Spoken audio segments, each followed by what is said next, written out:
والصلاة والسلام على سید الانبیاء والمرسلین وعلى آلہ واصحابہ اجمعین۔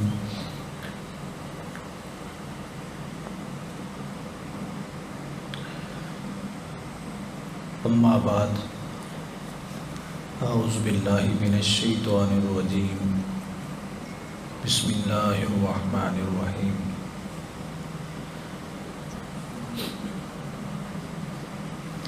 وَأَبْشِرُوا بِالْجَنَّةِ الَّتِي كُنْتُمْ تُوعَدُونَ۔ صدق اللہ العظیم۔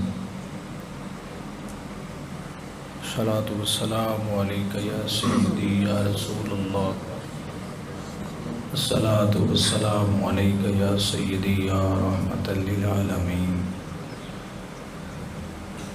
وعلی آلک واصحابک یا امام الانبیاء والمرسلین، الصلاۃ والسلام علیک یا سیدی یا رحمۃ للعالمین، وعلی آلک واصحابک یا خاتم النبیین۔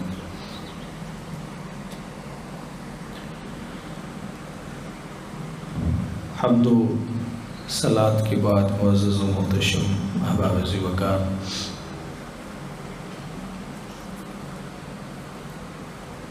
ذی الحج شریف کے یہ بابرکت ایام گزر رہے ہیں، اور یہ اسلامی سال کا آخری مہینہ ہے۔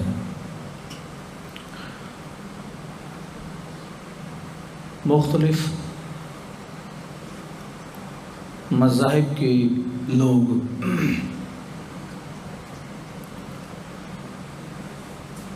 دسمبر میں جو انگریزی سال کا آخری مہینہ ہوتا ہے اس کے اندر عیدیں عیدیں مناتے ہیں، لیکن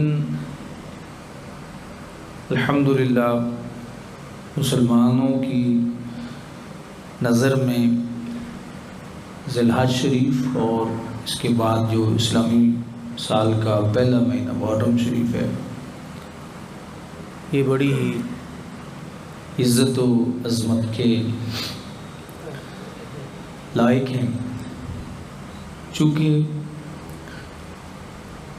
ذی الحج آخری مہینہ سال کا اور محرم پہلا مہینہ ہے، تو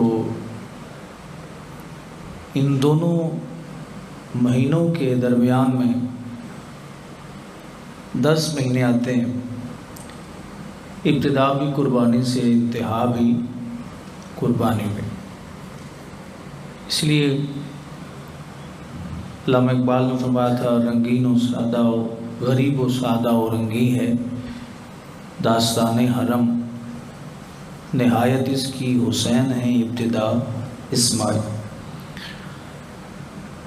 تو اس عظیم اسلامی بلکہ اسلام کی جو تاریخ ہے، اس کی ابتدا بھی قربانی سے ہے اور اس کی انتہا بھی قربانی پہ، اور اس سے یہ بات واضح ہوتی ہے کہ اسلام قربانیاں مانگتا ہے۔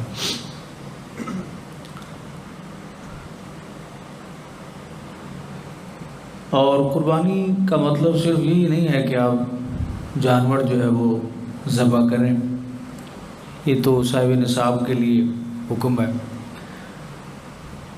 قربانی کا معنی یہ ہے کہ ہر لحاظ سے اپنی خواہشات کی قربانی جو ہے وہ دینی چاہیے۔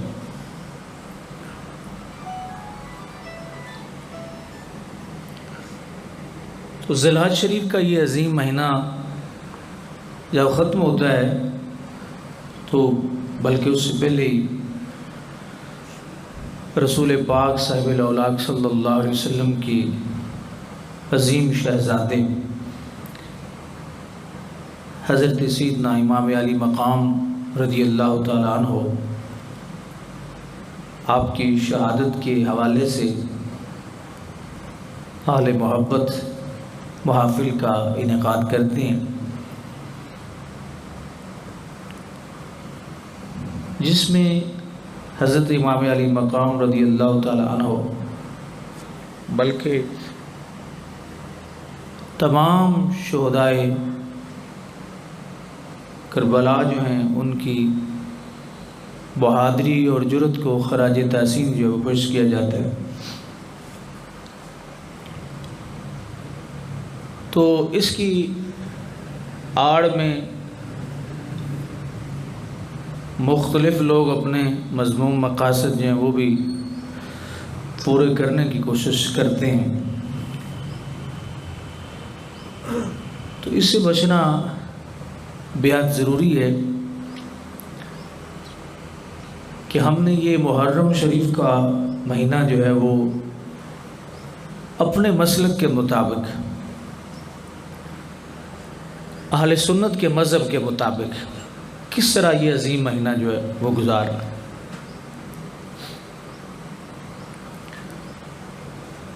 اس میں سب سے پہلے نمبر پر جس چیز کا خیال رکھنا ضروری ہے کہ نعت شریف کی آڑ میں جو اشعار کہے جاتے ہیں انتہائی قابل مذمت ہوتے ہیں۔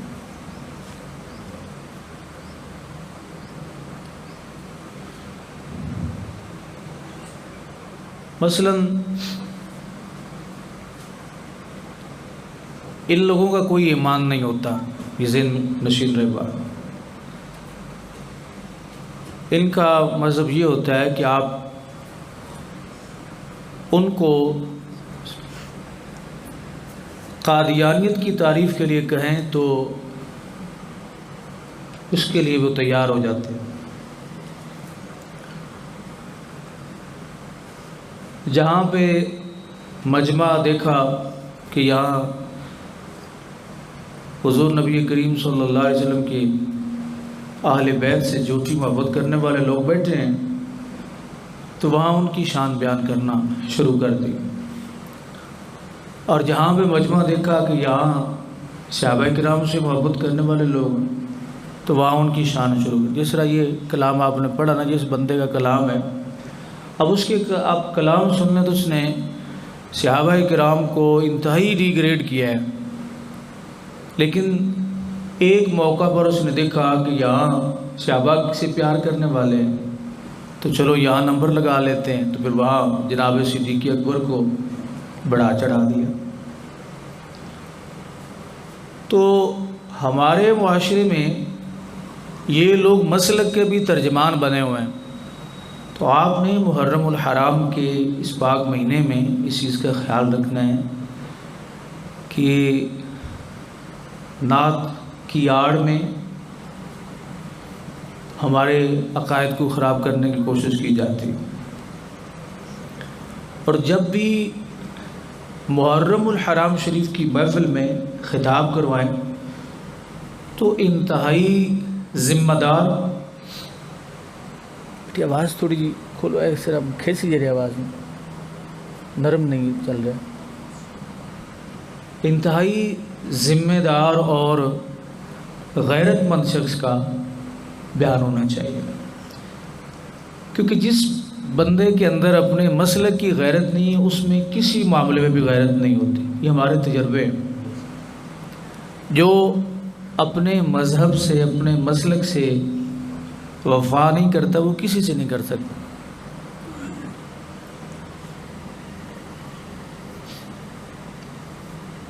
خوش کرنے والے لوگ، خوشامدی لوگ، جن کا رسول پاک صلی اللہ علیہ وسلم کے اہل بیت کی محبت سے دور کا تعلق بھی نہیں ہوتا، ان کو تلاش کرنا اور جس طرح کہتے ہیں ٹریس کرنا، یہ بڑا مشکل کام ہے۔ تو یہ گفتگو اگرچہ تھوڑا سا آپ کے ذہنی لیول سے اوپر کی میں عرض کر رہا ہوں، لیکن آپ کسی کو کسی چیز کا کوئی تعارف کروائیں گے تو پتہ چلے گا۔ چلے آج اگر آپ کوئی 100 میں سے 10% باتیں سمجھ لیں گے تو کل 20% بھی تو ہو جائے گا۔ اگر وہ 10% بھی آپ کو نہ سمجھائی گئی تو پھر 20% کیسے ہو؟ پنکھا پچھلے چلا دو بیٹا، نہیں چل رہا پھر۔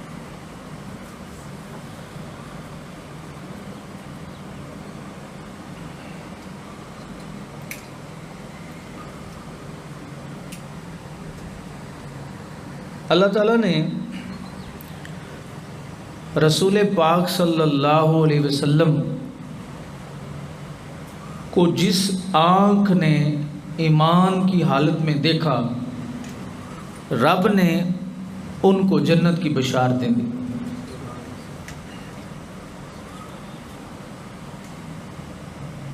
اس آنکھ سے بڑی قابل تعظیم اور کوئی آنکھ نہیں ہے جس آنکھ نے میرے مصطفیٰ کو دیکھا ہے، زیارت کی ہے، بلکہ وہ تو آنکھ بھی قابل زیارت ہوتی ہے۔ جبریل امین نے یہ عرض کیا تھا نا کہ یا رسول اللہ میں رب کے بڑا قریب ہو گیا، تو حضور نے فرمایا جبریل پھر تو تیری آنکھیں چومنے کے قابل ہیں یار، کہ تو میرے رب کو دیکھ کے آیا۔ تو عرض کیا اللہ کے محبوب ابھی تو 70,000 حجابات پردے درمیان میں تھے۔ تو اس سے بھی یہ پتہ چلتا ہے کہ محبوب جو ہے، جو آنکھ محبوب کو دیکھے، جو آنکھ محب کو دیکھے، اس آنکھ کی قدر کرنا اور اس سے محبت کرنا، یہ میرے آقا کریم علیہ السلام کی سنت تجربہ بھی ہے اور حضور صلی اللہ علیہ وسلم کا طریقہ بھی ہے۔ یہ حالات ایسے ہیں کہ اگر آپ تھوڑی سی اہل بیت کی شان بیان کریں تو لوگوں کے ذہن میں یہ سوال بن، صحابہ کی شان بھی بیان کی، صحابہ کی شان بیان کریں، یہ لفظ بولتے ہیں کہ ان کے دلوں میں کوئی حضور کی اہل بیت کی محبت ہی نہیں ہے جی، یہ خارجی ہے جی، اس طرح کے ہیں، اس طرح کے، اس طرح کے۔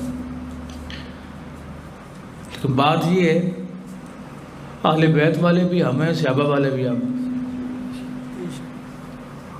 یہ سبق ہمیں آقا دو عالم صلی اللہ علیہ وسلم نے پڑھائے ہیں۔ اللہ تعالیٰ نے ہر انسان کے اندر ایک مفتی رکھا ہے، بٹھایا ہوا، جس نے کسی سے پڑھا نہیں ہے، جس نے باقاعدہ طور پہ کسی سے تعلیم حاصل نہیں کی، لیکن فوراً آپ کو متنبہ کرے، فوراً آپ کو متنبہ کرے گا کہ یہ کام غلط ہو رہا ہے اور یہ کام ٹھیک ہو رہا ہے۔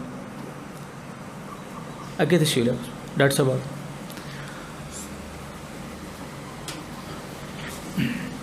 تو میں اس موقع پر ہمیشہ دوست احباب کو یہی سبق پڑھانے کی کوشش کی ہے کہ ہمارے لیے ہر سال امتحان ہوتا ہے۔ محرم الحرام شریف ہمارے لیے ہر سال ایک امتحان کی صورت میں تشریف لاتا ہے اور ایک ایسی کشمکش کا شکار ہوتے ہیں کہ جس میں عظمت اہل بیت کو بھی ملحوظ رکھنا ہوتا ہے اور عظمت صحابہ کو بھی ملحوظ رکھنا ہوتا ہے۔ ہم کس طرح نہ رکھیں، اس لیے کہ ہمارے آقا دو عالم صلی اللہ علیہ وسلم نے اس کو ملحوظ خود رکھا ہے۔ اب ایک بندہ اٹھتا ہے، کہتا ہے حضور کے صحابہ نے یہ معاذ اللہ نبی علیہ السلام کے ساتھ جو ہے معاذ اللہ وفائیں نہیں کی، یہ نہیں کیا، وہ نہیں کیا، فلاں نہیں کیا، تو اس کو عقل پہ پیش کرے کہ حضور کی صحبت میں صحابہ بیٹھتے تھے، نبی کریم علیہ السلام سے فیض حاصل کرتے تھے، حضور سے تربیت لیتے تھے۔ تو نبی کریم علیہ السلام کی بارگاہ وہ ہے کہ جس نے ایمان کی حالت میں ایک لمحہ بھی حضور کے پاس گزارا پھر وہ اپنے رستے سے ہٹا نہیں۔ تو جن لوگوں نے 20 30 سال اللہ رب العزت کے نبی کے پاس گزارے ہیں، تو کیا اللہ کے نبی ان کی تربیت نہیں کر سکے؟ سوال دیکھیں نا، یہ بات کہاں تک جاتی ہے؟ آپ کسی بندے کو کسی کے پاس چھوڑ دیتے ہیں، میرے پاس ہی کسی کو چھوڑ جاتے ہیں، جی اس کی تربیت کریں، تو 20-30 سال رہنے کے بعد کورے کا کورا ہی ہو، تو آپ نے بھی کہنا نا کہ دیکھیں جی شاہ صاحب کے پاس چھوڑا تھا، جیسے گیا تھا یہ ظالم اسی طرح ہی ہے. تو اس میں یقیناً میری بھی توہین ہوگی. تو وہ ہستیاں اور وہ شخصیات جنہوں نے قرآن اترتا دیکھا، جنہوں نے نبی کریم صلی اللہ علیہ وسلم کی صحبت میں وقت گزارا، حضور سے تربیتیں لیں، اس کا مطلب یہ ہے کہ حضور ان کی تربیت نہیں کر سکے.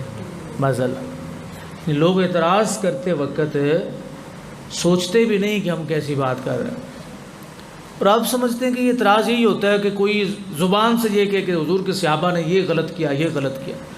سب سے خطرناک ترین اس وقت اور اس دور میں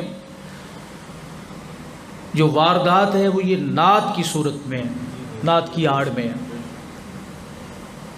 خبیث النفس الا ماشاء اللہ، یہ لوگ جن کا نہ کوئی اپنا عقیدہ ہے، آل بیت کے جھوٹے محب دیکھ کے تو ان کا بن گیا.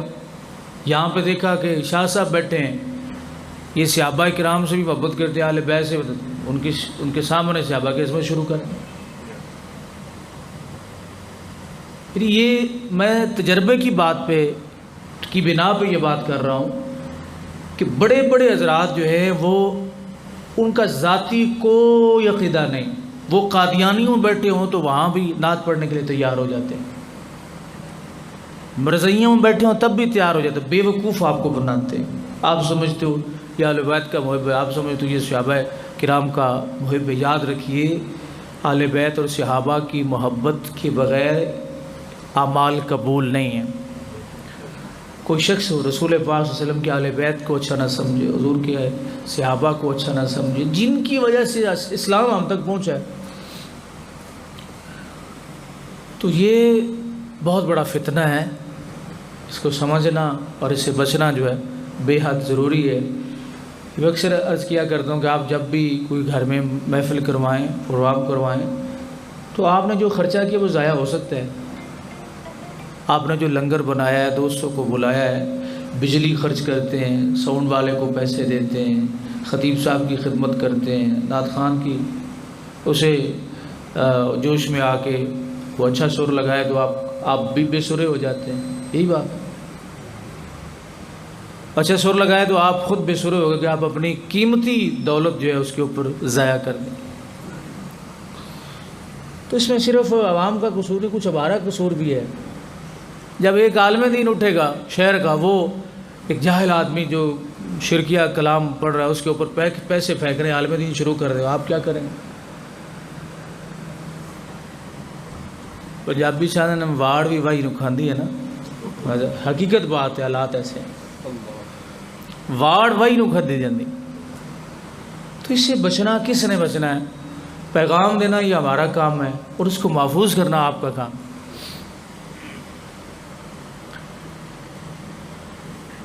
آقا دو عالم صلی اللہ علیہ وسلم کے سامنے جب حضور کے یاروں کی بات ہوتی تھی، جب میرے آقا اپنے گھر والوں کی شان بیان فرماتے تھے، سبحان اللہ، حضور اپنے اولاد کی جب شان بیان فرماتے تھے، سبحان اللہ، لیکن اس کا یہ مطلب نہیں کہ حضور نے اپنے دوستوں کی شان نہیں بیان کی.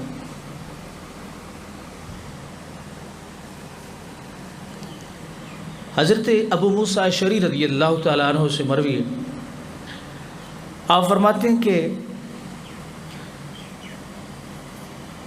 جناب ابو موسیٰ اشعری رضی اللہ تعالیٰ عنہ انہ تودع فی بیتہ ثم خرج، کہ آپ نے اپنے گھر میں وضو فرمایا.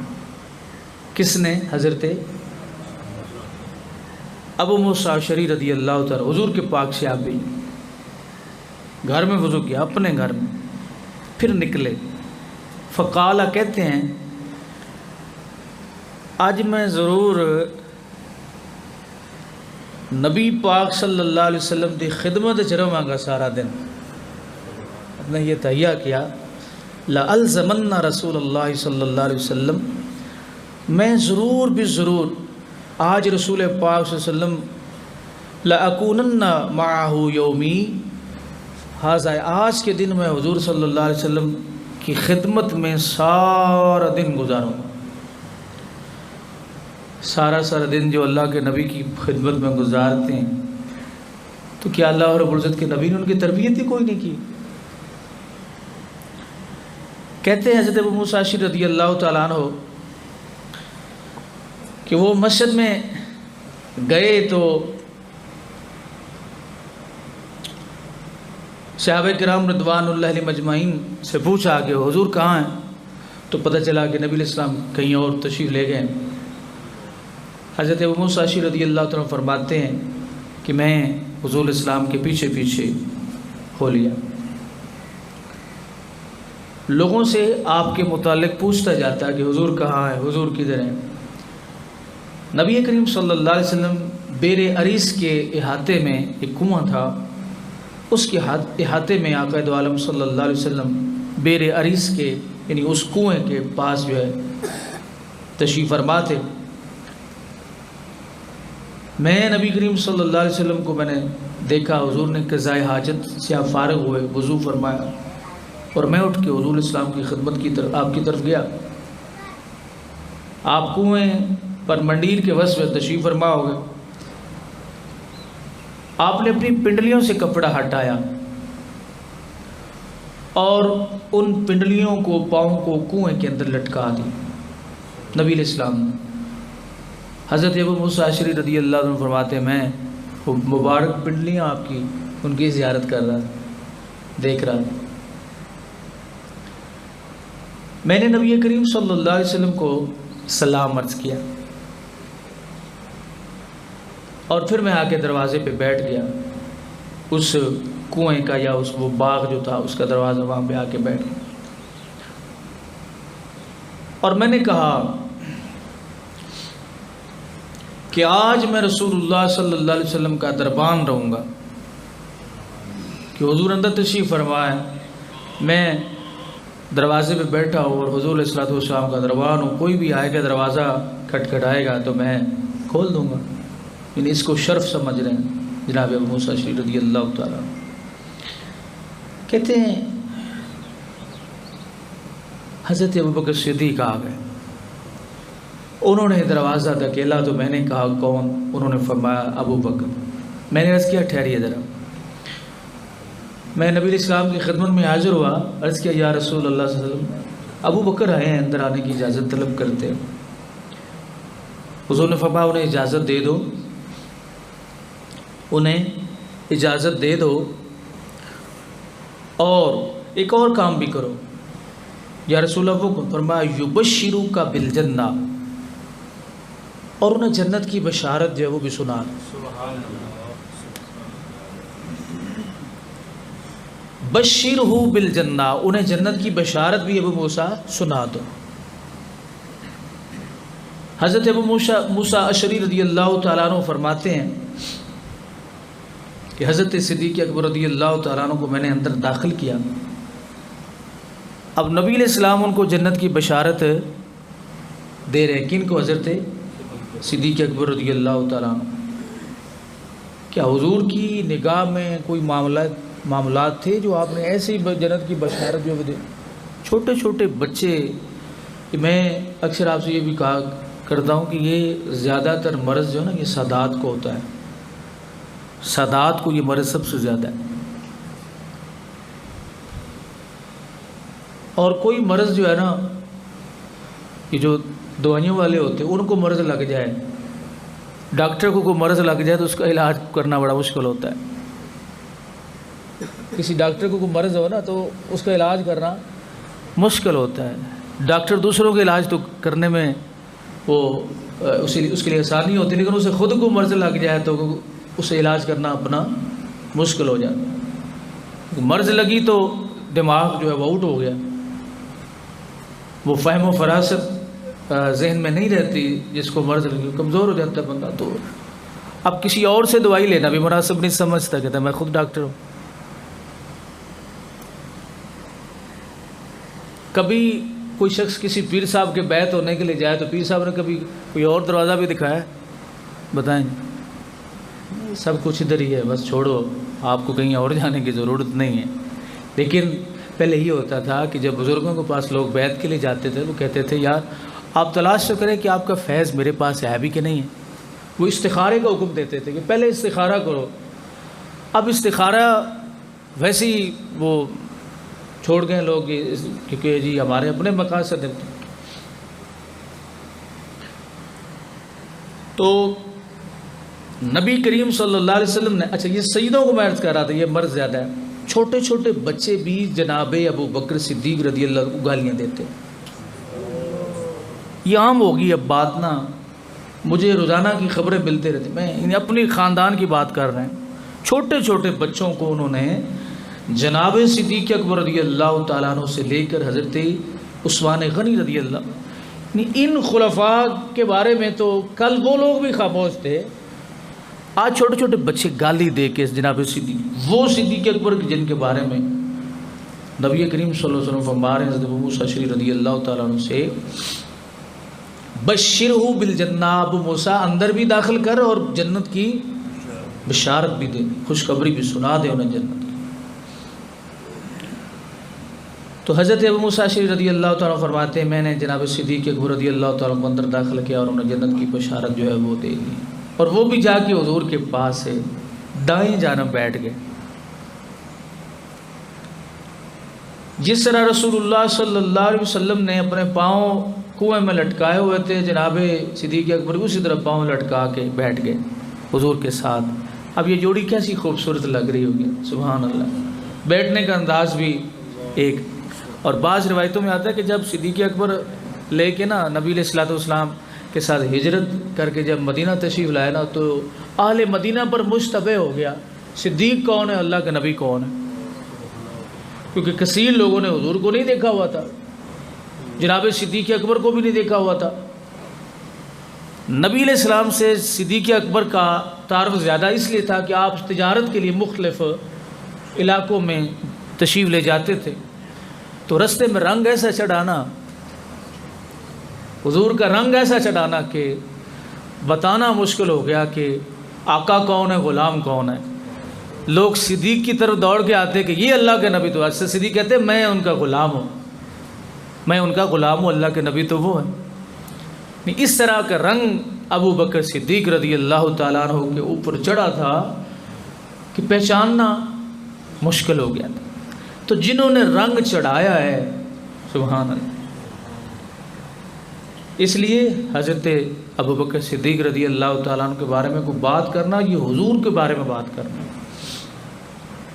اسی طرح وہ بیٹھ کے کہتے تھوڑی دیر گزری، جناب ابو موسیٰ اشعری رضی اللہ تعالیٰ عنہ فرماتے ہیں کہ پھر کسی نے آ کے نا فَإِذَا إِنسَانٌ يُحَرِّكُ الْبَابَ، آگے کوئی بندہ اور آ گیا، اس نے دروازے کو حرکت دی۔ میں نے کہا کون؟ اس نے کہا عمر۔ تو حضرت کہا، میں نے کہا ٹھہریے ذرا، میں حضور سے پوچھ لوں۔ حضرت ابو موسیٰ اشعری رضی اللہ عنہ فرماتے ہیں میں نبی علیہ السلام کی خدمت میں حاضر عرض کیا، یا رسول اللہ اس طرح عمر ہے، تو حضور صلی اللہ علیہ وسلم نے فرمایا کہ اسے نا اندر لے آؤ، اجازت بھی دے دو، وہی الفاظ وبشروا بالجنہ، اور اسے بھی جنت کی بشارت دے۔ حضرت عمر بھی اندر حاضر ہو گئے۔ حضرت ابو موسیٰ اشعری رضی اللہ تعالیٰ فرماتے ہیں کہ صدیق جا کے دائیں جانب بیٹھے تو عمر جا کے بائیں جانب بیٹھے، تو جی ہن جوڑی سبحان اللہ سجی اسی طرح بیٹھ کے۔ اور آخر میں حضرت سعید بن مسیب رضی اللہ تعالیٰ عنہ اپنی ایک تعویل جو ہے وہ یہاں پہ اس حدیث میں پیش کریں گے آخر میں۔ جناب عمر رضی اللہ تعالیٰ عنہ کو میں نے خوشخبری دے دی، وہ خوش ہو گئے، اسی طرح پاؤں لٹکا کے جس طرح حضور اور صدیق بیٹھے تھے اس طرح جا کے وہ بھی بیٹھ گئے۔ کہتے تھوڑی دیر پھر گزری، فجا انسان، پھر کوئی اور بندہ آیا، اس نے بھی دروازے کو ہلایا۔ میں نے پوچھا کون؟ تو اس نے کہا میں عثمان ہوں۔ میں نے حضور سے اجازت لی نبی علیہ السلام نے فرمایا کہ جسے بھی اجازت دے دو اور اسے جنت کی بشارت دے دو۔ میں نے ان کو جنت کی بشارت سنائی، اور ساتھ یہ بھی کہو، حضور نے فرمایا ساتھ یہ بھی کہو بشرہ بالجنہ مع بلوى تصیبہ، کہ عثمان کو یہ بھی کہو کہ اسے جنت کی بشارت بھی ہے، ساتھ ایک مصیبت کی جو اسے پہنچے گی، کیونکہ حضرت عثمان کو شہید کیا گیا، بڑی بے دردی کے ساتھ شہید کیا، پیاسا رکھا گیا۔ اب امام علی مقام رضی اللہ تعالیٰ کی پیاس کا ذکر کرتے ہیں، اور کرنا چاہیے ہمارے ایمان میں، لیکن حضرت عثمان غنی رضی اللہ تعالیٰ عنہ پر حضرت امام علی مقام کی نسبت ظلم زیادہ ہوا، جن کا نام ہی کوئی نہیں لیتا۔ اب ہم اگر اس گفتگو کو بند کریں گے تو اس کو کھولے گا کون؟ یہ معاملے اگر ہم نہیں بیان کریں گے تو آپ تک یہ پیغام کیسے پہنچے گا؟ اگر ہر وقت ہی بادل چھائے رہے تو چاند کا چہرہ کون دیکھے گا؟ ہر وقت ہی ہم صحیح بات اور اصل نظریہ جو اہل سنت کا ہے اس کو چھپاتے رہیں گے تو وہ اوپن کیسے ہوگا؟ حضرت عثمان غنی رضی اللہ تعالیٰ عنہ کو مصیبت حضرت امام علی مقام سے زیادہ مصیبت پہنچی، پیاسا رکھا، اتنا ظلم کیا گیا جس کی کوئی حد اور انتہا نہیں۔ اور پھر یہ دیکھیں کہ ان بلوائیوں کا، ان باغیوں کا کس قدر حضرت مولا علی المرتضیٰ رضی اللہ تعالیٰ عنہ اس موقع پر موجود تھے، آپ کی موجودگی میں یہ ظلم ہوا، امام حسن امام حسین کی موجودگی میں یہ ظلم ہوا، لیکن ہم چونکہ حضرت مولا کائنات کے بھی ماننے والے، ہم نے ان کا بھی دفاع کیا۔ اگر خدا نہ خواستہ حضرت مولا علی المرتضیٰ کے ساتھ یہ سلوک ہوتا تو لوگوں نے حضرت عثمان کو معاف نہیں کرنا تھا، لیکن ہم آج بھی یہ کہتے ہیں کہ حضرت علی المرتضیٰ رضی اللہ تعالیٰ عنہ نے حضرت عثمان کی حفاظت کے لیے اپنے بیٹے امام حسن کا پہرا لگایا تھا۔ دیکھیں دفاع کر رہے، باتیں اگر کرنی ہو نا مخالفت کی تو ہر بندہ ہی کر سکتا ہے، اگر ایک پارٹی بازی بنانی ہو تو ہر بندے بنا سکتے ہیں۔ ہم نے کبھی پارٹی نہیں بنائی، جہاں پہ مولا کائنات کی عزت کا مسئلہ آیا تو ہم نے ان کا بھی دفاع کیا، اور جہاں پہ حضور کے دوسرے صحابہ کی عزت کا مسئلہ ہے ان کا بھی دفاع کیا۔ تو حضور نے فرمایا کہ عثمان کو یہ بھی بتا دو کہ اس کے ساتھ نا ایک مصیبت جو ہے وہ بھی پہنچے گی، ایک آفت بھی، اس کا بھی انہیں سامنا جو ہے وہ کرنا پڑے گا۔ وہ آ کے بیٹھ کے اسی طرح جس طرح حضرت صدیق اکبر اور جناب انہوں نے کہا کہ وہ آ کے نا حضرت صدیق اکبر نبی علیہ السلام اور جناب عمر کے بالکل سامنے بیٹھ گئے، ساتھ نہیں بالکل سامنے بیٹھ گئے۔ ساتھ بیٹھنے والے کا مقام بھی اور ہے، اور سامنے بیٹھنے والے کا، سامنے بندہ بیٹھا ہو تو ذرا اور زیارت بھی ہوتی ہے، چہرہ شناسی بھی ہوتی ہے، اگرچہ بندہ سو بھی رہا ہو، چہرہ شناسی تو پھر بھی ہو ہی جاتی ہے، آنکھ کھلی، نیند کا غلبہ کم ہوا، دیکھ لیا، پھر سو گئے۔ تو آپ آ کے سامنے بیٹھ گئے۔ دوسری جانب اب اس پہ حضرت سعید بن مسیب رضی اللہ تعالیٰ عنہ آپ فرماتے ہیں، یہ ان کا قول انہوں نے امام بخاری اور امام مسلم متفق علیہ حدیث ہے، انہوں نے ذکر فرمایا، کہتے ہیں کہ اس کی تعویل یہ ہے کہ حضرت نبی کریم صلی اللہ علیہ وسلم کے ساتھ دائیں جانب صدیق اکبر اور بائیں جانب فاروق اعظم جناب عمر رضی اللہ تعالیٰ عنہ، اور عثمان سامنے، ساتھ نہیں، عثمان غنی رضی اللہ تعالیٰ عنہ سامنے۔ وہ کہتے ہیں فَأَوَّلْتُهَا، میں نے اس کی یہ تعویل کی، سعید بن مسیب تابعی ہیں، فرماتے ہیں میں نے اس کی یہ متعدد صحابہ کی زیارت کی، یہ کہتے ہیں میں نے اس کی یہ، اور یہ وہی حضرت سعید بن مسیب رضی اللہ تعالیٰ عنہ کے جب یزید نے گھوڑے باندھے تھے نا مسجد نبوی شریف میں، تو یہ فرماتے ہیں کہ میں رسول اللہ صلی اللہ علیہ وسلم کے روزہ انور پہ 3 دن تک اذان اور جماعت اقامت کچھ نہ ہوا، میں نبی کریم صلی اللہ علیہ وسلم کے روضہ انور پہ جا کے بیٹھا، میں رویا۔ کہتے ہیں کہ جب بھی نماز کا وقت ہوتا تھا تو سمیت الاذان والاقامۃ فی قبر رسول اللہ صلی اللہ علیہ وسلم، میں حضور کی قبر انور سے اذان کی آواز بھی سنتا تھا اور اقامت تکبیر کی آواز بھی سنتا تھا۔ یہ وہ سعید بن مسیب رضی اللہ عنہ، بڑی تاریخ ان کی کمال ہے۔ وہ فرماتے ہیں میں نے اس کی تعویل یہ کی ہے فَأَوَّلْتُهَا قُبُورَهُمْ، کہ انہاں سونے دیا قبراں بھی ایویں ہی بڑھنے ہیں۔ سجے پاسے صدیق ہے تے کھبے پاسے عمر ہے، تے عثمان ذرا سامنے وہ جنت البقیع ہے، تے جنت البقیع جناب والا ستے ہو جاگ دیو، جنت البقیع وہ رسول پاک صلی اللہ علیہ وسلم کے روضہ کے سامنے۔ پتہ چلا صحابہ کرام کی رائے یہ تھی اور ان کی رائے سے تابعین یہ سمجھے ہیں کہ جس طرح یہ حضور کے یہ خدام حضور کے غلام بیٹھتے ہیں نا پاس، اسی طرح ان کی قبریں بھی بنیں گے۔ اللہ قرآن میں فرماتا ہے نا یضل بہ کثیرا ویہدی بہ کثیرا، کہ قرآن پڑھنے سے بندہ گمراہ بھی ہو، تھوڑا ایک دو کثیر لوگ قرآن پڑھنے سے گمراہ ہوتے ہیں۔ یا اللہ یہ بھی کوئی بات ہے کہ قرآن بندہ پڑھے اور گمراہ ہو جائے؟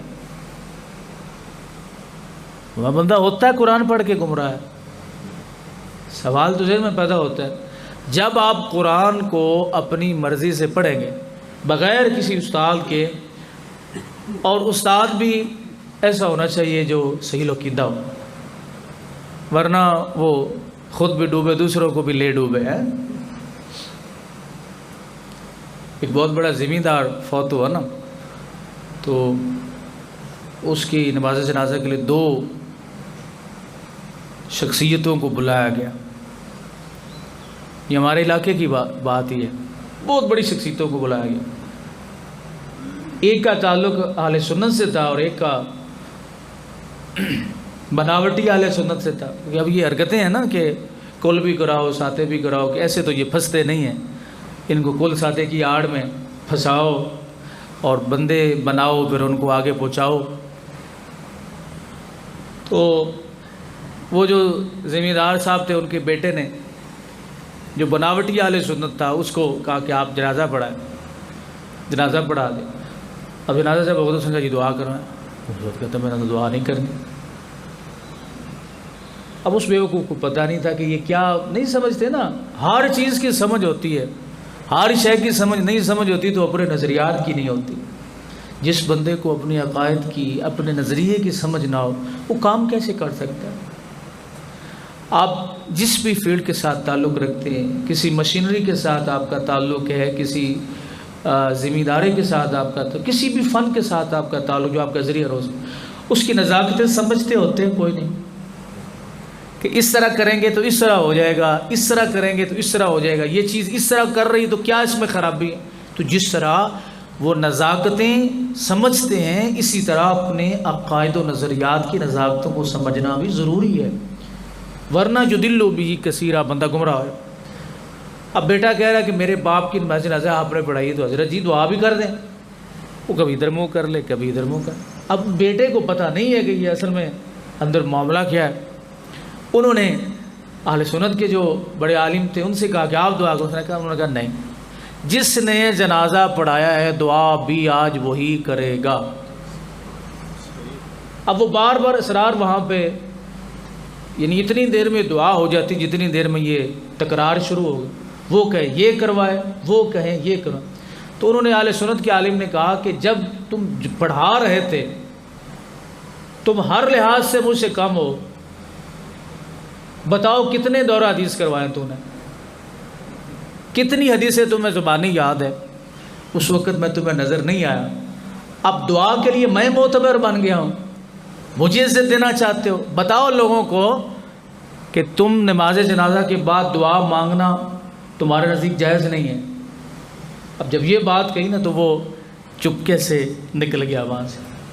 لوگ دیکھتے رہے, وہ سمجھا شاید مجھے نہیں دیکھ رہے, لیکن وہ بہت بڑا جنازہ تھا, دیپال پور کے قریب کی یہ بات.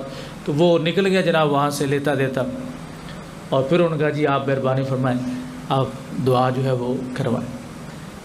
اس طرح کے معاملات ہیں. اپنے عقائد اور نظریات جب بھی قرآن پڑھیں, اپنی اولاد کو قرآن پڑھانے کے لیے داخل کروائیں. حدیث پاک پڑھ سمجھنے کے لیے کسی کے پاس جائیں تو پہلے اس کی تلاشی لیں, یہ کیا بلا ہے, کہیں یضل بہ کثیرا کے اندر تو نہیں شامل ہے. تو حضرت سعید بن مسیب رضی اللہ تعالیٰ فرماتے ہیں کہ نبی صلی اللہ علیہ وسلم, یعنی اس کا مطلب یہ ہے کہ حضور کہ مزار پر انوار کے دائیں جانب صدیق دفن ہوں گے اور بائیں جانب عمر دفن ہوں گے, اور عثمان سامنے جنت البقیع میں دفن ہوں گے. آج جائے تو یہی نقشہ ہے کہ نہیں ہے؟ اللہ سب کو لے کے جائے. آج بھی یہی نقشہ ہے, جو نقشہ اس بیر عریس کے اوپر, اس کنویں کے عریس کنواں جو تھا اس کے اوپر بنا. حضور فرما سکتے تھے کہ عثمان ذرا تم میرے آگے ساتھ بیٹھ جاؤ, نہیں ساتھ بٹھایا حضور. وہ سامنے بیٹھے تو آپ خاموش ہو گئے, عثمان سامنے بیٹھ گئے, اور ساتھ یہ بھی کہہ دیا نبی علیہ الصلوۃ والسلام نے کہ عثمان کو یہ بھی بتا دو کہ اسے ایک مصیبت بھی پہنچے گی, جائے گا عثمان بھی جنت میں لیکن مصیبت کے ساتھ. پتہ نہیں یہ حدیثیں پڑھ کے پھر بھی لوگ کہتے ہیں اللہ کے نبی جانتے کچھ نہیں تھے. میں تو یہ کہتا ہوں کہ یہ کچھ نہیں جانتے, جو یہ بات پڑھ کے بھی کہ حضرت عثمان غنی کی شہادت ہونی ہے, ہوئی تو نہیں ہے نا. عثمان کی شہادت بھی ہونی تھی نا نبی علیہ السلام کے بعد, تو حضور یہ بتا رہے ہیں. تو جو کسی کے ساتھ ہونے والے معاملات کے متعلق بتا سکتے ہو, اپنے بارے میں کچھ نہیں جانتے, اللہ نے ہر چیز جو ہے وہ بتلا رکھی ہو. تو یہ عرض کرنے کا مطلب یہ کہ اللہ نے ان صحابہ کو بشارتیں جنت کی دی ہیں, اور یہ بخاری و مسلم کے اندر یہ موجود ہے. اسی لیے تو وہ حضرات کہتے ہیں بخاری تو ہم مانتے ہی نہیں ہیں, کیونکہ بخاری مانے تو ہر قدم پہ شان صدیق بھی ماننی پڑے گی, شان عمر, شان عثمان, تمام صحابہ کرام. اور یہ عقیدہ سیدنا علی المرتضیٰ رضی اللہ تعالیٰ, یہ عقیدہ امام حسن اور امام حسین رضی اللہ تعالیٰ عنہما کا ہے. اب ان کو دو گروپ بنانے کی کوشش کی جا رہی ہے. دو گروپ نہیں, یہ گروپ ایک ہی ہے. فرق یہ ہے کہ ایک کا تعلق رسول پاک صلی اللہ علیہ وسلم کے خون کے ساتھ ہے, دوسرے کا غلامی کے ساتھ ہے. آگے جا کے آپ ائمہ اہل بیت کی زندگی پڑھیں گے, انہوں نے آپس میں رشتے کیے ہیں. آپ لڑائیاں بتاتے پھر رہے ہو. بات وہی آ جاتی ہے کہ اگر یہ بات نہ کی جائے نا کہ اہل بیت اور صحابہ کی آپس میں بڑی لڑائیاں تھیں, تو ہمارا یہ روٹی دال کیسے چلے؟ سمجھ رہے ہیں؟ یہ نان حلیم اور چاول کیسے چلیں گے؟ اس لیے جو بھی چیز کھائیں دیکھیں یہ کون کھلا رہا ہے. اللہ اکبر. حضرت سیدنا حضور کے پاک صحابی بڑی کمال شخصیت ہیں, حضرت عمر بن عاص رضی اللہ تعالیٰ. حضرت ابو شمامہ رضی اللہ تعالیٰ عنہ سے مروی فرماتے ہیں کہ ہم نہ حضرت عمر بن عاص رضی اللہ تعالیٰ عنہ جب ہوا فی سیاقت الموت, جب وہ موت کی کشمکش میں تھے, آخری لمحات میں تھے, ہم ان کی خدمت میں حاضر ہوئے. تو کافی دیر حضرت فبکا طویلا, کافی دیر حضرت عمر بن عاص رضی اللہ تعالیٰ عنہ جو ہے وہ روتے رہے. ہم ان کو دیکھتے رہے, اور ہم نے ان کے دکھ کو دیکھا تو بڑی تکلیف ہوئی. انہوں نے روتے روتے اپنا چہرہ حضرت عمر بن عاص نے دیوار کی طرف کر لیا. اس طرح بندہ زیادہ غمزدہ ہوتا, روتے روتے چہرہ دیوار کی طرف کر لیا حضرت عمر بن عاص رضی اللہ تعالیٰ. اور ان کے بیٹے نے کہا ابا جان, کیا حضور صلی اللہ علیہ وسلم نے آپ کو یہ خوشخبری نہیں دی تھی کہ آپ جنتی ہیں؟ آپ کیوں اتنا رو رہے؟ بیٹا کہہ رہا باپ سے, آپ اتنا کیوں رو رہے ہیں؟ موت کے وقت دنیا سے جاتے وقت کیا حضور نے آپ کو جنت کی بشارت نہیں دی تھی؟ خوشخبری نہیں آپ کو جنت کی سنائی تھی؟ انہوں نے اپنا چہرہ سامنے کیا اور فرمایا جس چیز کو ہم سب سے زیادہ افضل شمار کرتے وہ یہ گواہی ہے کہ اللہ تعالیٰ کے سوا کوئی معبود نہیں، حضرت محمد صلی اللہ علیہ وسلم اللہ رب العزت کے رسول ہیں۔ کہتے میں 3 حالتوں سے گزرا ہوں، انی قد کنت علی اطباق ثلاث، 3 حالتوں سے حضرت عمر بن عاص رضی اللہ عنہ فرماتے ہیں میں گزرا ہوں۔ میں نے اپنے آپ کو اس حالت میں بھی دیکھا کہ مجھ سے بڑھ کے رسول اللہ صلی اللہ علیہ وسلم کا دشمن کوئی نہیں تھا، اور میں اس خواہش میں تھا کہ مجھے موقع ملے تو میں نبی علیہ السلام کو معاذ اللہ قتل کر دوں۔ یہ حضرت عمر بن عاص نے اپنا پہلا وقت بتایا، اور اگر میں اس حالت پر مر جاتا تو یقیناً جہنمیوں میں سے ہوتا، عمر بن عاص کہہ رہے ہیں۔ اور جب اللہ رب العزت نے میرے دل میں اسلام کی محبت پیدا فرما دی تو میں حضور صلی اللہ علیہ وسلم کے پاس آیا اور کہا کہ نبی علیہ الصلوۃ والسلام سے کہ آپ اپنا دایاں ہاتھ بڑھائیں آگے۔ حضور نے اپنا دایاں ہاتھ بڑھایا، میں نے نبی علیہ السلام کے ہاتھ پہ میں بک گیا، نے بیعت کر لی۔ اچھا، تو یہ حضرت ابو شمامہ کہتے ہیں کہ حضرت عمر بن عاص کہتے ہیں کہ جب نبی علیہ الصلوۃ والسلام سے میں نے بیعت کی خواہش کی تو رسول پاک صلی اللہ علیہ وسلم نے اپنا دایاں ہاتھ بڑھایا تو میں نے نبی کریم صلی اللہ علیہ وسلم کے ہاتھ کو روک لیا، حضور کے ہاتھ کو روک لیا۔ تو نبی علیہ السلام نے مجھ سے کہا ما لک یا عمر، اے عمر ابن عاص کیا ہوا تمہیں کہ تم نے خود ہی کہا کہ بیعت آپ مجھے کر لیں، تو اب تم نے خود ہی میرا ہاتھ جو ہے وہ روک لیا ہے۔ تو حضرت عمر ابن عاص رضی اللہ تعالیٰ عنہ فرماتے ہیں کہ میں ایک شرط رکھنا چاہتا ہوں، میں ایک شرط رکھنا چاہتا ہوں۔ سون دا ویلا ہے تو کوئی نہیں، ویسے کیا ہے، میں ایک شرط رکھنا چاہتا ہوں۔ تو نبی علیہ السلام نے فرمایا ہاں کیا شرط رکھنا چاہتے؟ میں نے اس کے یا رسول اللہ شرط یہ رکھنا چاہتا ہوں کہ مجھے معاف کر دیا جائے، کہ اس سے پہلے میرے جتنے بھی گناہ ہوئے ہیں مجھے معاف کر دیں۔ نبی علیہ السلام نے فرمایا دیکھو اسلام میں 2 بہت بڑی خصوصیتیں ہیں۔ سرکار دو عالم نے فرمایا ان الاسلام یہدم ما کان قبلہ، کہ اسلام لانے سے قبل جتنے بھی گناہ ہوتے ہیں اسلام سب کو منہدم کر دیتا ہے، ختم کر دیتا ہے، مٹا دیتا ہے۔ وَأَنَّ الْهِجْرَةَ تَهْدِمُ مَا كَانَ قَبْلَهَا، اور جو ہجرت ہوتی، ہجرت ایک جگہ سے نکل کے دوسری جگہ پہ حالات کی تنگی کی وجہ سے پہنچ جائے، نبی علیہ السلام نے فرمایا یہ بھی سابقہ گناہوں کو ختم کر دیتے ہیں۔ اور حضور اسلام نے فرمایا وَأَنَّ الْحَجَّ يَهْدِمُ مَا كَانَ قَبْلَهُ، اور حج بھی پچھلے سارے گناہوں کو معاف کر نہیں، ختم کر مٹا دیتی ہے حج بھی۔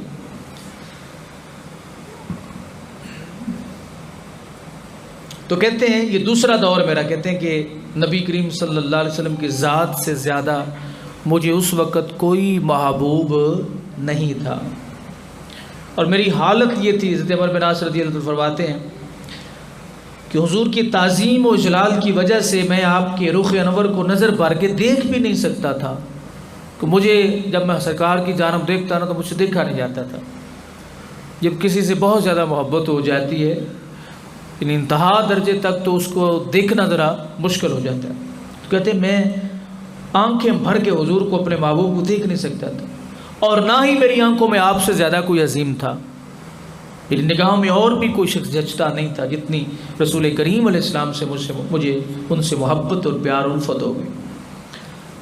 اور اگر مجھ سے رسول اللہ صلی اللہ علیہ وسلم کے سراپا کے بارے میں سوال کیا جائے تو میں جواب نہیں دے سکتا تھا کہ سرکار کیسے تھے، کیونکہ رسول اللہ صلی اللہ علیہ وسلم کو میں نظر بھر کے دیکھتا ہی نہیں تھا۔ اگر میں اس حالت پر مر جاتا تو مجھے امید ہوتی کہ میں اہل جنت میں سے ہوں۔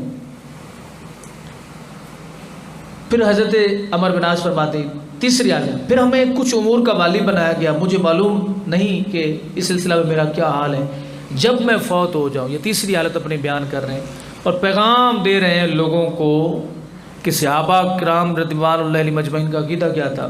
جب میں مر جاؤں، حضرت عمر بن عاص رضی اللہ عنہ صحابی رسول نے کہا،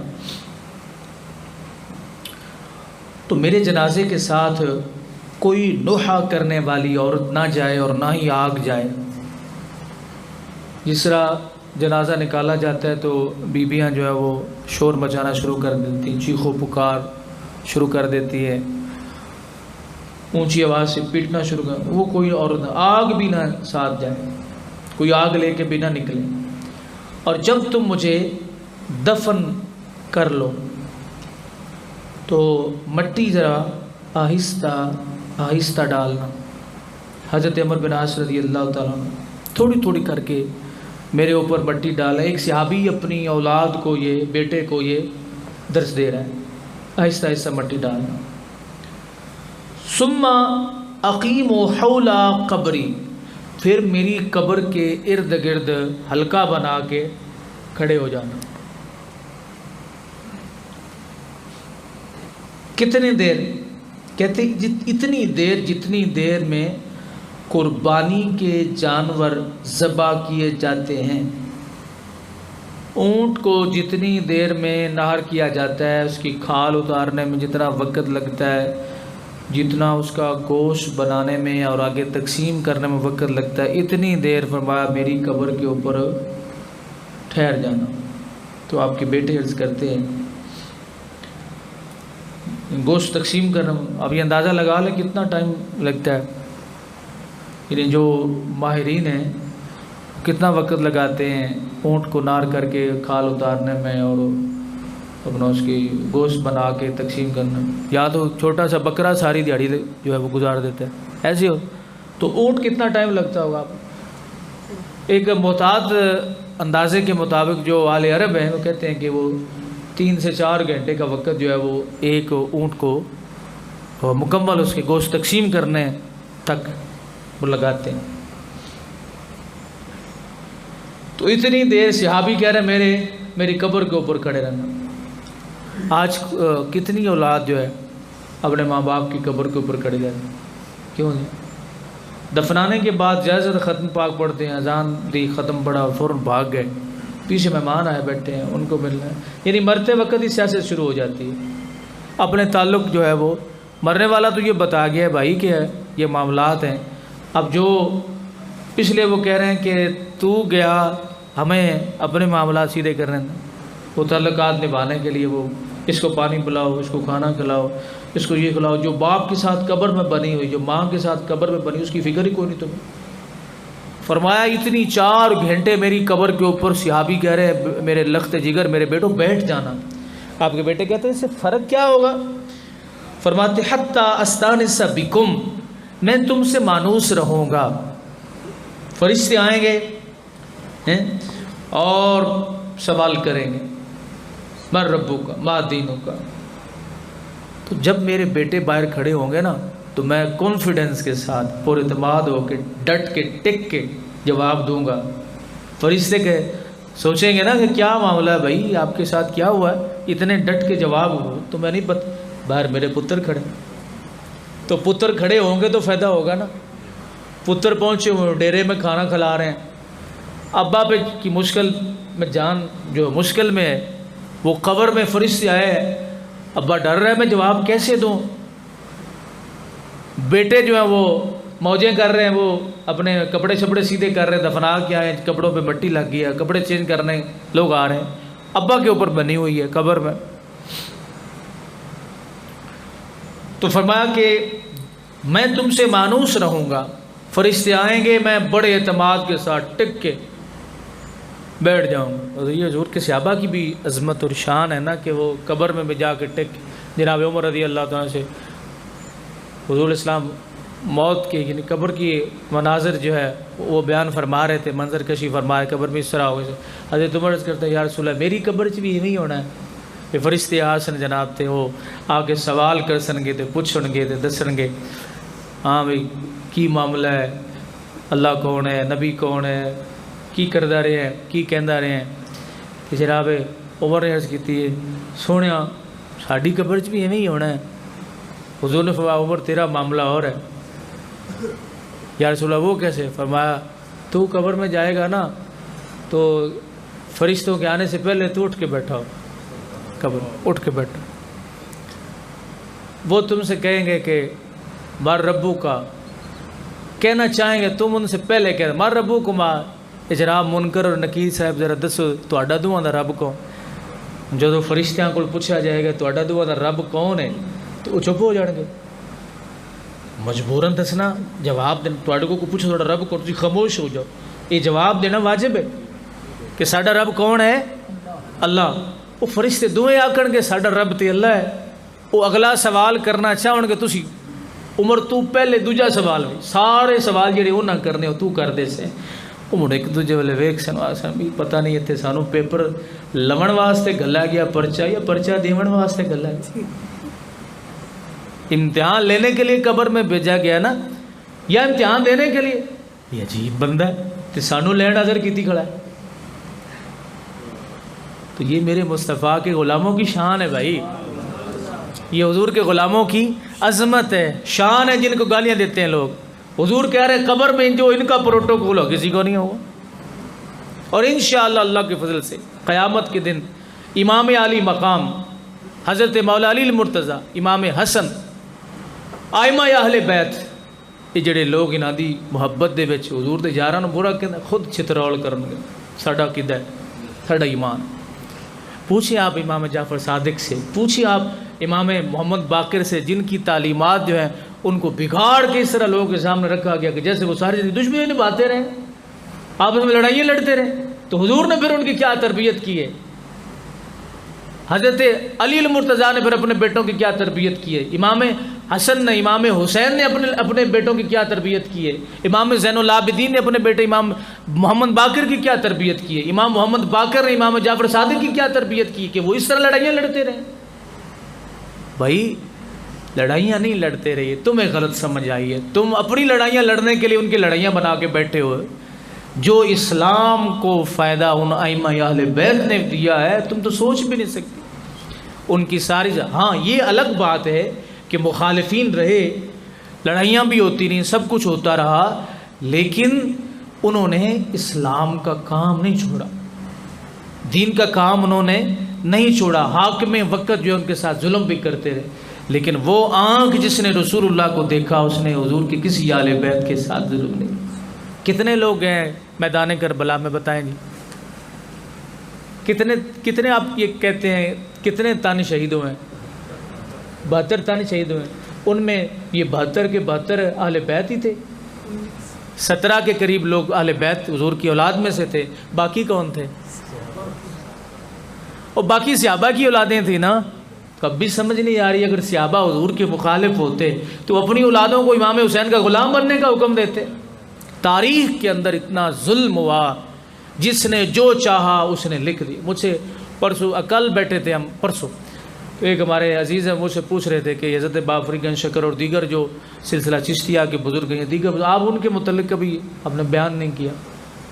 میں نے کہا یار مسئلہ اصل میں یہ ہے، میں اتنا ضرور بیان کرتا ہوں کہ حضرت بابا فرید گنج شکر، حضرت داتا گنج بخش علی حجویری، حضرت خواجہ معین الدین، حضرت خواجہ نظام الدین جی اللہ کے اتنے بڑے اولیاء ہیں، اتنے بڑے ولی ہیں کہ انہوں نے بر صغیر پاک و ہند میں وہ زبانیں جن زبانوں پہ کلمہ جاری ہوتا ہی نہیں تھا ان لوگوں کو کلمہ پڑھایا، ہندوؤں کو مسلمان. ان سے بڑی کوئی تبلیغ اس دور میں نہیں کر سکتا کوئی. اس دور میں بھی اور اس دور میں کوئی تبلیغ نہیں کر. فیس بک کے اوپر بیٹھ کے ان کو گالیاں دینا بڑا آسان ہے، گالیاں دینا ان کو بڑا آسان ہے. سندھ میں کتنے ہندو بیٹھے ہیں، اتنے ہندو بیٹھے تو فیس بک پہ بیٹھ کے اللہ کے ولیوں کو گالیاں دینے والے سنیے، میں نے خود سنی ہے ان کو گالیاں دینے والوں. سندھ چلے جاؤ وہاں کسی ایک ہندو کو کلمہ پڑھا دو، تمہیں تمہاری اوقات کا پتہ چل جائے گا ہماری اوقات کتنی ہے۔ تو یہ وہ شخصیات جنہوں نے اسلام کا پرچم سر بلند کیا، کتنی قوموں کو مسلمان کیا۔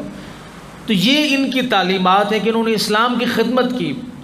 میں ان کی سوانح حیات جو ہے اس کو ذمہ داری سے اس لیے عرض نہیں کرتا کہ ان کی جو کتابیں ان کی سوانح حیات کی ان کی زندگی کے متعلق ہے نا، جن دے ہتھی کتاب چڑھی ہے نا انہیں آدھی مرضی کیتی ہے۔ بات سمجھ، اگر کسی ملنگ دی ہتھی کتاب کوئی لگ گئی نا، وہ 4 لفظ پڑھ گیا تو انہیں مڑ ایویں لکھیا بھی جناب وہ تو 12 سال تند دے نال لٹکے رہے خوہ دے وچ، تو کیا بیان کریں یار۔ حضرت بابا فرید گنج شکر رحمۃ اللہ علیہ تعالیٰ کے خلیفہ سید محمد بن مبارک سیر الاولیاء میں لکھتے ہیں کہ میرے شیخ کامل کی زندگی میں، ظاہری زندگی میں ایک نماز بھی قضا نہیں ہوئی، آپ ان کو کنویں میں لٹکا کے 12 سال کچی تند کے ساتھ کھڑے، کیا بیان کریں، سمجھ آ رہی۔ حضرت بابا حاجی شیر جی وہ اونٹنی کے ساتھ جو ہے وہ کیا ان کی چمٹ گئے تھے، اور وہ ان کی زندگی کو لوگوں کے سامنے رکھا ہی نہیں ہے۔ جس کے جو ہاتھ میں آیا، جس کے جو ذہن کیا، اس نے کتاب جاڑ دی اور کہا یہ بابا فرید کی زندگی کے بارے میں، اور جاہلین واعظین واز فروش نے اس کو اٹھایا لوگوں کے سامنے بیان کرنا شروع کر دیا۔ یہ دیکھو جی میں کتاب دکھا رہا ہوں، اس کے اندر وہ کتاب کی کیا حیثیت، وہ کون سی کتاب ہے، کسی جھوٹے کی لکھی ہوئی ہے۔ یہ بات تو حقیقت ہے نا کہ اگر راویوں کی زندگی میں بحث کی جائے تو ان میں کوئی جھوٹ شامل، اس سے حدیث نہیں لی جاتی۔ آپ ایسے واقعہ جو بھی بدھو ملانگ اٹھ کے بیٹھ کے بیان کر دے، کتاب لکھ دے، کسی سے لکھوا لے، یہ ٹھیک۔ تو عرض کرنے کا مطلب یہ کہ احتیاط جو ہے یہ بہت ضروری ہے۔ آئمہ اہل بیت کی زندگی کے متعلق، صحابہ کرام کی زندگیوں کو بڑے غلو ہوئے، لیکن ہمارے پاس وہ کتاب موجود ہے جس کتاب کا کوئی ثانی نہیں۔ وہ کتاب کون سی ہے؟ قرآن۔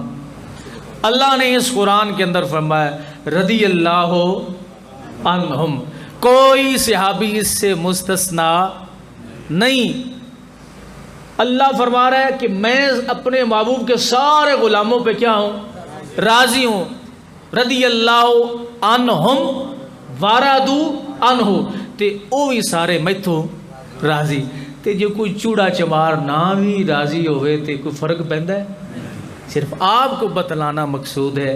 یہ ہماری ذمہ داری ہے کہ کبھی بھی رسول پاک صلی اللہ علیہ وسلم کے صحابہ کی محبت میں حضور کی اہل بیت کو ڈیگریڈ نہ کرو۔ اور کبھی محرم آ رہا ہے، اس حوالے سے میں عرض کر رہا ہوں، پہلے آپ اس کو یہ عرض کر رہا ہوں، اور کبھی بھی حضور کے صحابہ کی محبت میں اہل بیت کو ڈیگریڈ نہ کرو، اور کبھی بھی اہل بیت کی محبت کی آڑ میں حضور کے صحابہ پہ تنقید نہ کرو۔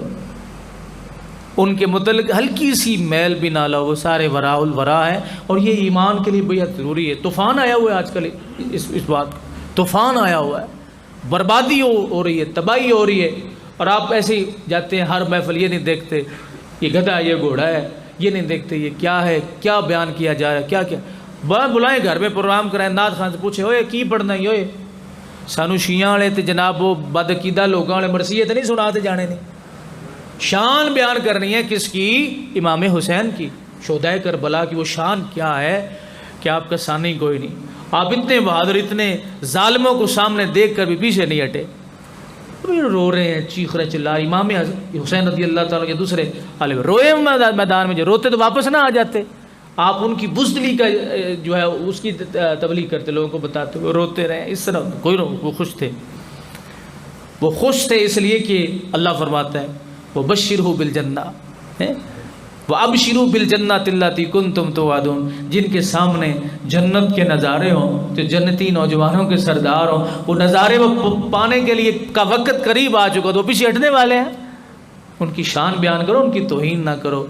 اس لیے آپ بھی تھوڑا سا یہ خیال حاضر رکھیں کہ ہر تھان تے نان علیم نہ کھاون ٹور گئے کرو، ویکھیا کرو بھی نان علیم دیندہ کون بھی ہے۔